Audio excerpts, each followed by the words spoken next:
Pom ini sebelah selatan Polsek Lenteng.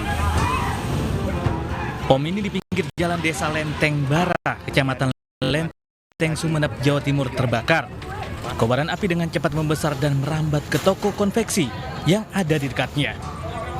Meski warga berusaha memadamkan api, namun tidak mampu menghentikan kobaran api. Kebakaran terjadi saat pemilik pom mini mengisi BBM ke tangki. Tanpa sengaja bensin meluap dan menyebabkan percikan api hingga terjadi ledakan. Api baru padam setelah 3 unit mobil damkar datang. Katanya ngisi apa keluar mungkin tidak terjaga, mungkin gimana nggak tahu dia. Ya, akhirnya terus ada percikan api, mungkin langsung menyambar. Akibat kejadian ini, 3 kios hangus sementara pemilik pom ini mengalami luka bakar ringan.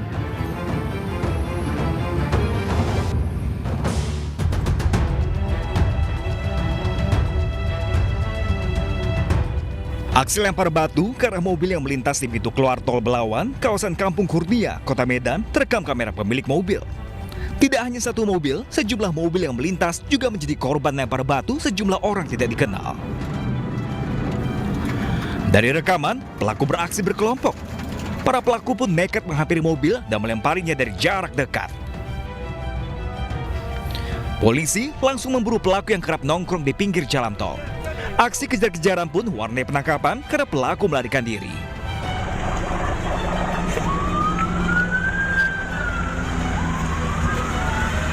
Kejar! Mirisnya, para pelaku yang tertangkap adalah anak-anak di bawah umur. Keduanya mengaku meniru para pemuda di lingkungannya melakukan hal serupa.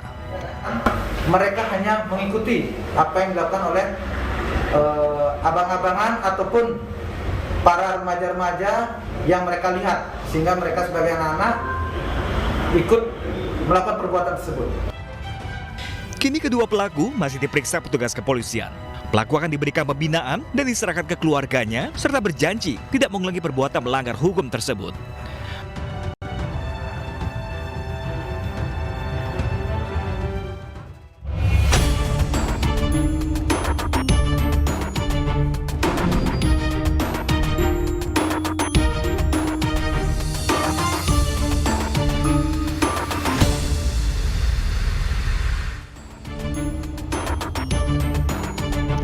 Berbuat onar dan mengintimidasi warga sambil mabuk-mabukan adalah keseharian seorang preman kampung di Palembang, Sumatera Selatan. Tingkah lakunya yang dianggap meresahkan inilah yang mengantarkan kisah hidupnya berakhir di liang lahat. Bang Jago, preman kampung tersebut biasa dipanggil, tewas tersungkur akibat dianiaya dengan pisau dapur. Pemirsa, selain kasus pembunuhan selama 1 jam ke depan, Realita juga akan menghadirkan berita-berita kriminal pilihan bersama saya, Arlista Hadi.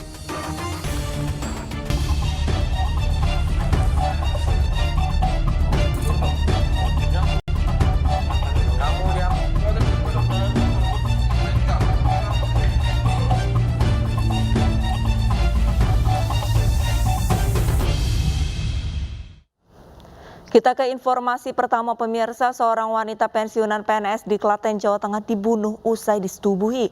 Pelaku merupakan pembunuh bayaran yang dijanjikan uang 5 juta rupiah. Motifnya, otak pembunuhan yang juga merupakan seorang wanita sakit hati karena korban pernah menipunya terkait investasi emas.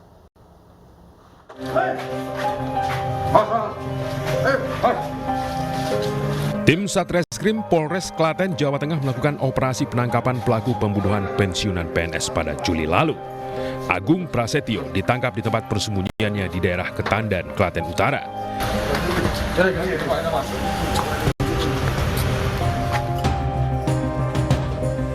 Agung merupakan orang suruhan Isti Nur Hidayah yang dijanjikan bayaran sebesar 5 juta rupiah untuk membunuh Kasiem. Agung merupakan orang suruhan Isti Nur Hidayah yang dijanjikan bayaran sebesar 5 juta rupiah untuk membunuh Kasiem. Pasalnya, Isti memendam sakit hati kepada korban karena pernah ditipu terkait investasi emas. Karena kenal dengan pelaku, korban setuju diajak bertemu malam hari di sebuah rumah makan di dekat RSUD Pandan Arang, Boyolali, Jawa Tengah. Pelaku kemudian mengajak berkeliling menggunakan sepeda motor korban sambil berpikir di mana dan bagaimana membunuh wanita 60 tahun tersebut. Hingga tiba di desa Karangnongko, pelaku mengajak korban bersetubuh di area persawahan. Pelaku kemudian memukul kepala korban menggunakan helm dan mencekiknya hingga tewas. Setelah tugasnya selesai, pelaku membawa jasad korban untuk diperlihatkan kepada orang yang membayarnya. Namun saat melintas di jalan desa Sudimoro, jasad korban terjatuh dan ditinggal pelaku. Keesokan harinya, mayat Kasiem ditemukan tergeletak di pinggir jalan dan menggemparkan warga. Merasa ditipu terkait dengan investasi emas bodong. Nah, untuk TKP-nya ada di Boyolali, tapi uangnya di Tulung, Kabupaten Klaten. Demikian.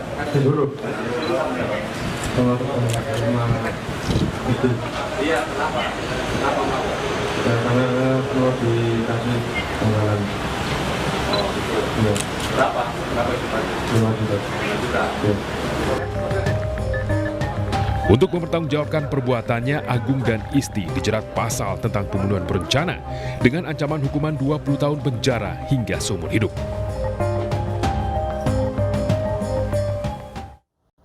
Pembunuhan yang terjadi usai berhubungan intim juga dialami seorang istri siri di Depok, Jawa Barat. Pelakunya merupakan suami korban yang ditangkap di rumah istri pertamanya. Pelaku mengaku sakit hati karena sering dihina korban.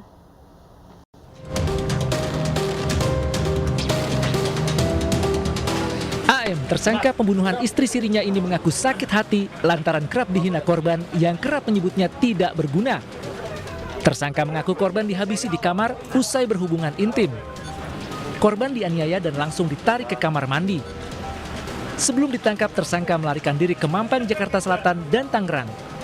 Akhirnya polisi berhasil meringkus AM di rumah istri sahnya di wilayah Cilebut, Bogor, Jawa Barat. Barang yang lu ambil apa aja, Bro? Gak ada yang diambil Pak, saya buang semua. Setelah itu langsung melarikan diri ke Cilebut atau emang mau pulang ke rumah istri pertama sih? Ke Mampang dulu. Mampang Jakarta Selatan. Saya.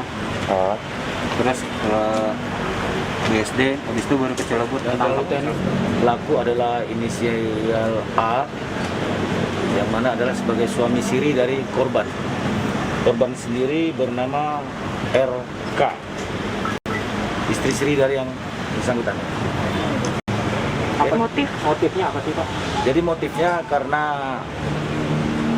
istrinya ini sering menyampaikan kepada yang bersangkutan tuh seperti kata-kata kasar bahwa kamu laki-laki tidak berguna dan sebagainya lah.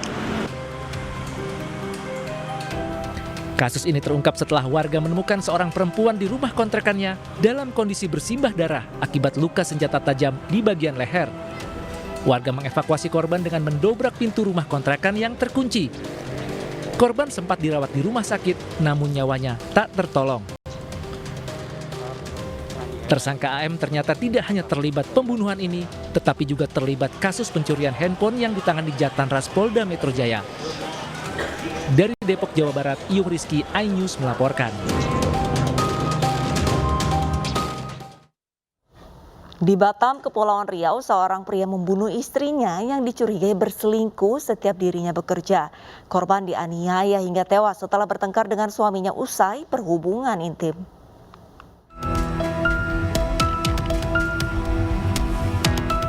Andri Apriandi, pria warga Kafling Antorium Bidakabil, Batam, Kepulauan Riau ini menyerahkan diri ke polisi usai tega menganiaya Dewi Permatasari, istrinya sendiri hingga tewas.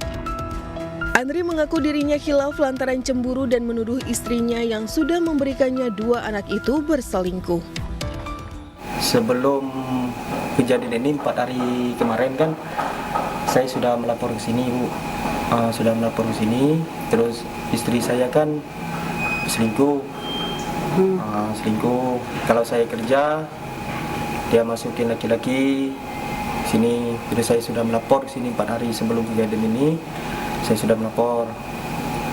Istri saya lari. Terus 2 hari itu dia datang ke sini. Saya ke sini lagi, Bu. Saya ke sini lagi, nggak ada tanggapan. Abang melihat sendiri nggak istrinya selingkuh? Bukan lihat sendiri, anak saya yang ini. Saya nanya. Anak yang cerita. Anak yang cerita. Penganiayaan yang berujung tewasnya Dewi Permatasari ini berawal saat pasangan suami istri ini cekcok dalam kamar usai berhubungan badan. Pelaku yang menuduh korban berselingkuh tidak bisa menahan emosi lalu menganiaya hingga korban tidak sadarkan diri. Pelaku yang panik lalu membawa korban ke rumah sakit, namun nyawa korban sudah tidak tertolong. Aparat Polsek Nongsa dan Polres Barelang yang menyelidiki kasus KDRT ini telah meminta keterangan sejumlah saksi. Motif cemburu yang diakui pelaku masih didalami polisi. Pelaku adalah suami korban dan sekarang yang bersangkutan sudah menyerahkan diri ke Polsek Nongsa. Kita udah tahu motifnya seperti apa belum Pak? Nanti itu lanjutnya kita akan dalami ya terkait motifnya. Yang pasti yang bersangkutan sudah kita amankan. Ya. Pak, apa benar sebelum terjadinya peristiwa penganiayaan itu ada cekcok suami istri Pak? Nanti dari hasil pemeriksaan ya kita akan sampaikan kembali.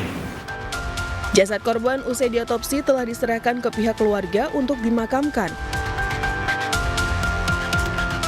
Semasa hidupnya, Dewi Permatasari berjualan online sementara pelaku menganggur usai pulang bekerja di Malaysia karena pandemi. Korban meninggalkan dua anaknya yang masih berusia 8 dan 3 tahun. Karyawan hotel ditemukan tewas di rumah kontrakannya di Serang, Banten. Diduga wanita 32 tahun tersebut korban pembunuhan yang dilakukan pencuri saat masuk ke rumahnya. Selain kehilangan harta benda, pada tubuh korban terdapat luka lebam dan wajahnya tertutup bantal.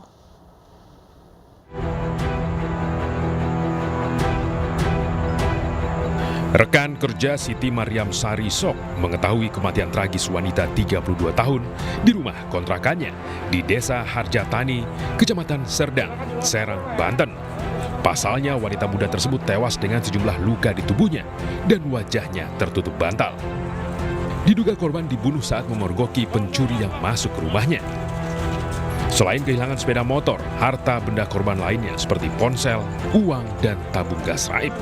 Kematian Siti Mariam diketahui saat teman korban berkunjung ke rumahnya setelah warga anyar tersebut tidak masuk kerja tanpa alasan. Ketika tiba di rumah korban, pintu dalam keadaan terkunci. Ada kontak malam itu jam 11:30-an. Itu masih on itu. Semalam ya? Iya semalam. Masih sempat ngebales yang bersangkutan? Masih sempat ngebales. Cuman itu kejadian katanya pas tetangga itu ada yang ngelihat pagi itu ada yang bawa motor. Kirain mah almarhum, nggak taunya bukan katanya. Dia bawa motor Beat ya. Terus bawa tabung juga. Karena setelah kami menerima informasi sekitar pukul 21.45 adanya penemuan mayat di Desa Harjatani, kami langsung meluncur bersama tim piket dan juga rekan dari Koramil dan Pak Sekcam. Setelah kami melakukan pengecekan, kami langsung berkoordinasi dengan tim identifikasi Polres Serang Kota. Untuk memastikan penyebab kematian korban, polisi membawa jasad Siti Mariam ke Rumah Sakit Derajat Prawira Negara untuk diotopsi.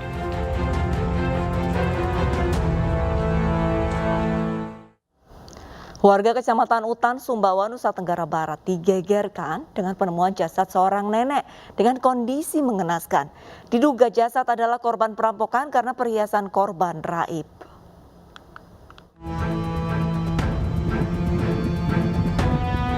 Warga Desa Tengah, Kecamatan Utan, Sumbawa, Nusa Tenggara Barat digegerkan dengan penemuan jasad seorang nenek dengan kondisi bersimbah darah di kebun jagung. Saat diperiksa petugas, terdapat luka senjata tajam di bagian tangan dan leher korban. Polisi yang datang ke lokasi kejadian langsung olah tempat kejadian perkara, diketahui korban berinisial SR 60 tahun. Usai olah TKP, polisi langsung mengevakuasi jasad korban ke rumah sakit untuk diotopsi. Dari luka di tubuh korban dan perhiasan yang dipakai korban hilang, diduga jasad merupakan korban perampasan dengan kekerasan. Polisi telah menyelidiki dan telah memeriksa saksi-saksi. Saat ini polisi juga menahan 2 orang yang diduga terlibat pembunuhan terhadap korban. Untuk saat ini dari saksi yang sudah kita periksa ada 3 saksi, ini sedang juga maraton kita periksa. Ada informasi 1 orang inisial A, ya, itu sudah kami amankan. Nah, dari orang yang kita amankan ini sudah kita bawa ke Polres dan sudah kita dalami apakah yang bersangkutan adalah diduga sebagai pelaku, karena ada beberapa informasi dari saksi kunci yang kita peroleh keterangan itu mengarah kepada yang bersangkutan. Dan ini kita dalami apakah betul yang bersangkutan yang kita amankan adalah tersangkanya, dan kemungkinan juga tidak sendirian kalau dari informasi saksi kunci yang kita peroleh informasi.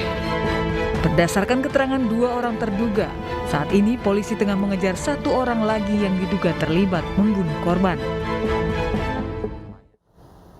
Dipergoki warga seorang pekerja bangunan perkosa anak tetangga. Selengkapnya sesaat lagi, tetaplah bersama Realita.